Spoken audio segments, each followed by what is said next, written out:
مساء الخير. أنا المرشدة السياحية ودي قناة هيستوري ستوري، والنهاردة حكاية برج. بس قبل ما نبدأ ما تنساش الاشتراك ولايك للفيديو، مش هتخسر حاجة.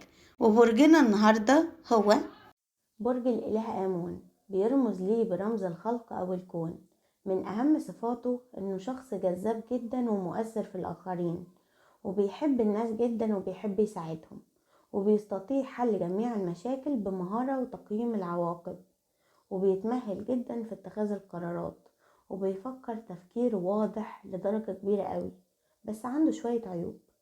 بيخفي أفكاره عن الآخرين، وبيخفي هو شايف الناس ازاي، وبيبالغ جدا ان هو يخلي الناس اللي قدامه تشوفه ان هو مثالي في كل شيء، واحيانا بيرغب في السيطرة على الآخرين.